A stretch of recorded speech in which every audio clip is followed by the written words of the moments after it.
What's good, YouTube? Back coming at you with another video. This is going to be a discussion on the new debate on whether next-gen games should cost $10 more than current-gen games. Right now, games cost a new game on the next-gen consoles cost $60, and there are some companies who are trying to push forward this increase of $10.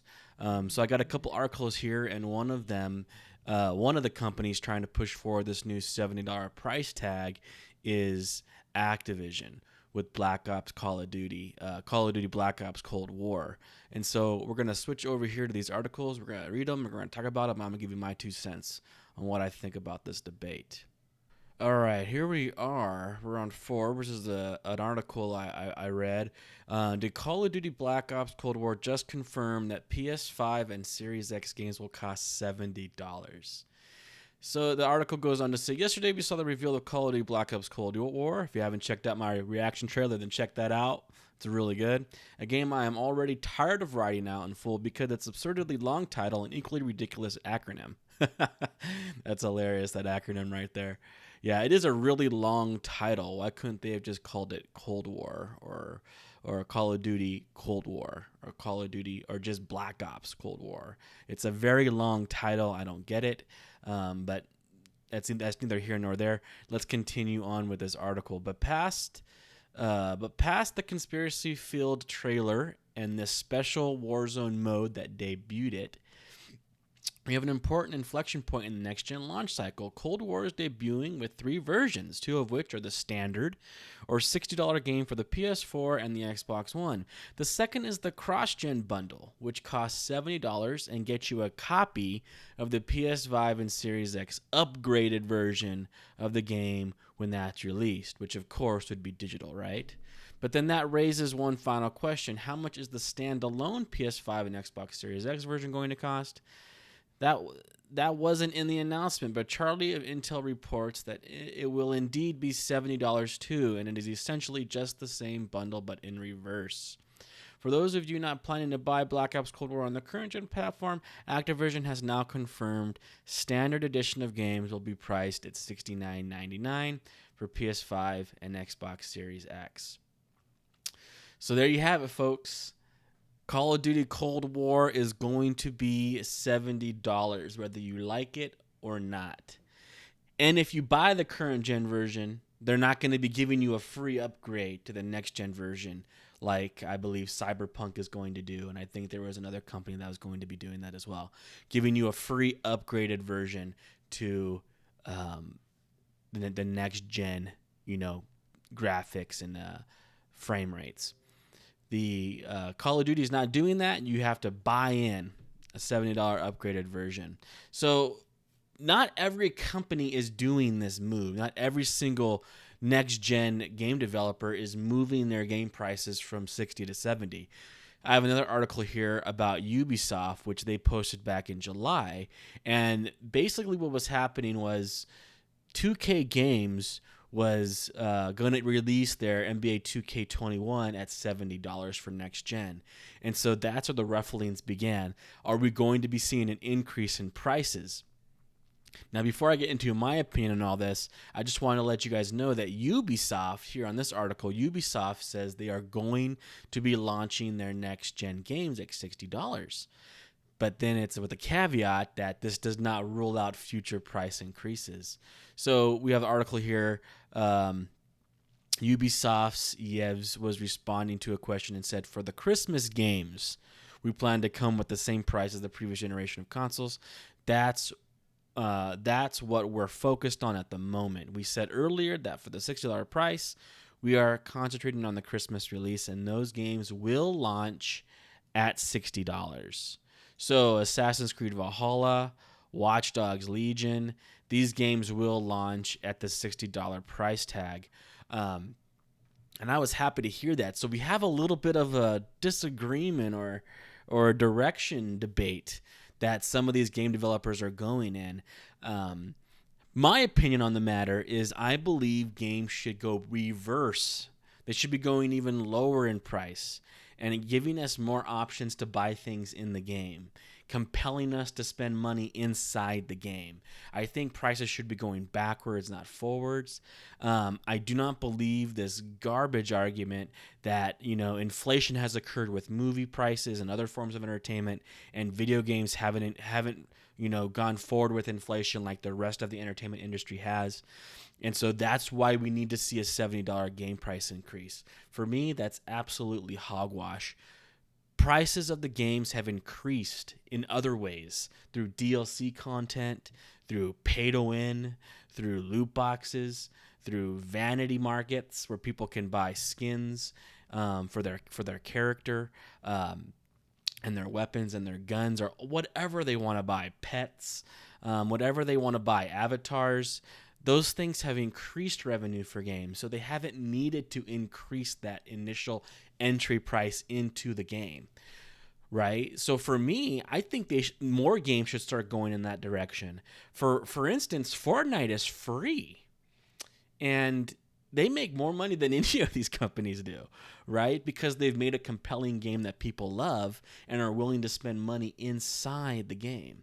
It's kind of like going to the fair, right? It's really cheap to get into the fair, but then once you're in, you pay money to eat, the fair food, or ride the ride. You pay money when you're inside, but it's cheap to get in.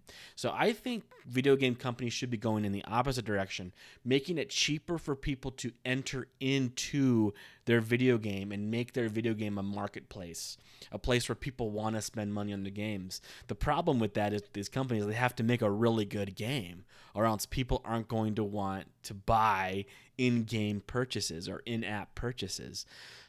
So for me, make the game awesome, make it compelling, make it something I want to spend money on in game, and then you can make far more money that way from millions of microtransactions, rather than trying to get $10 additional from a game you're saying now needs to be more because it's next gen. Another issue with this price increase is that we cannot hold these game companies accountable. Like, what are we getting for that additional $10 that we're paying on these games? There's no way for us to know what we're getting. We already know that game developers in the past, like, for instance, Destiny 2, would release their game and then clearly cut some portions out of the game that they made and then resell them as DLC content.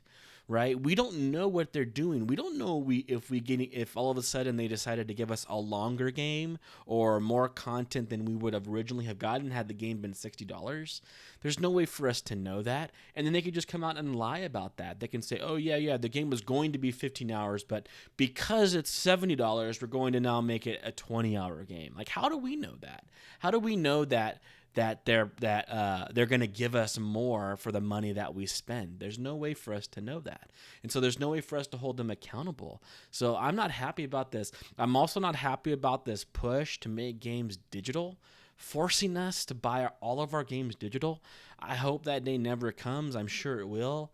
But that's a travesty, because we'll never be able to sell our own property.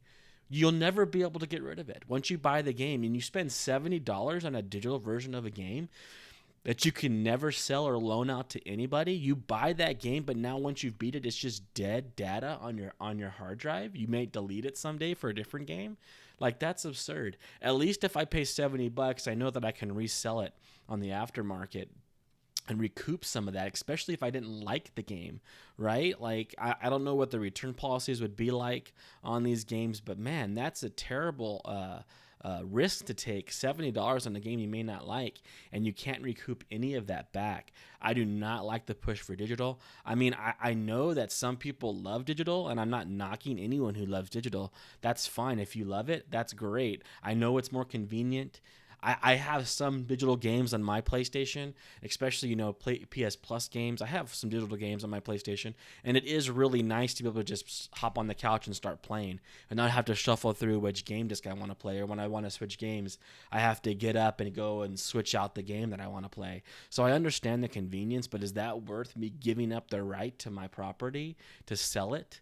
I know that the game is just the right for me to play it, but that disc, that game is my property, and I want to be able to lend it or sell it or recoup some of that money back.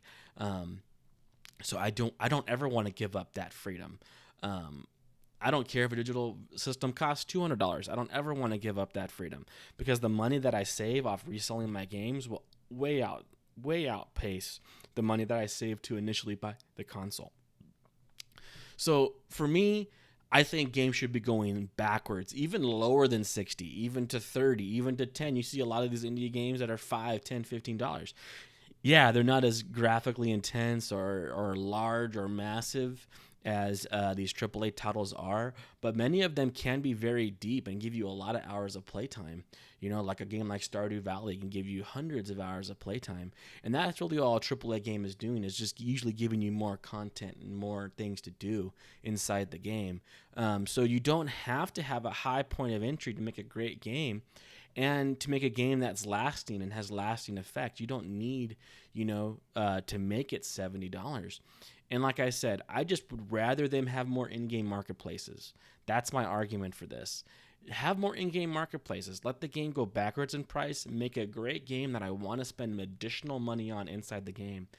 And getting a whole bunch of additional microtransactions will be a lot more valuable than getting an additional $10 in your game. And plus, we have no way to hold them accountable. So those are my two issues when it comes to the game prices increasing to 70. I also think that I would be more picky on the games that I purchase. I wouldn't buy as many of them, because $70 is a steep point of entry. $60 is steep, especially in this climate, the COVID climate. I mean, I think they should at least wait till after the new year to start considering asking us, for $10 more.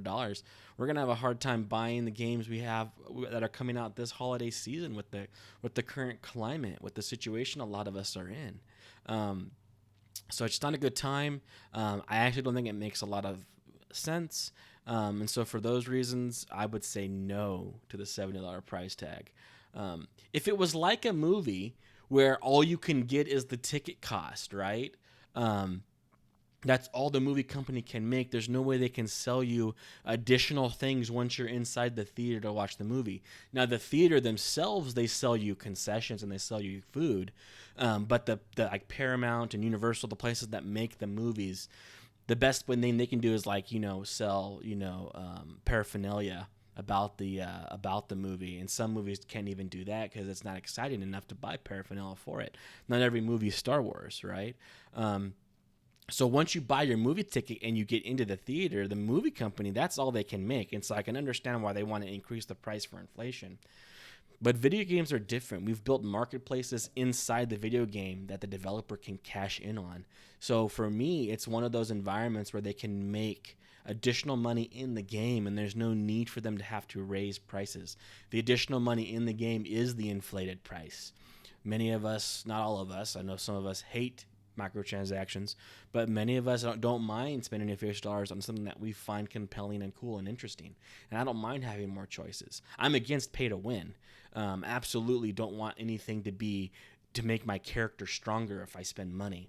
But vanity things, skins, avatars, things like that, I have no problem with. Pets, I'm fine with that. If people want to spend money on that, more power to you. It makes your character look more compelling and more interesting, then go for it.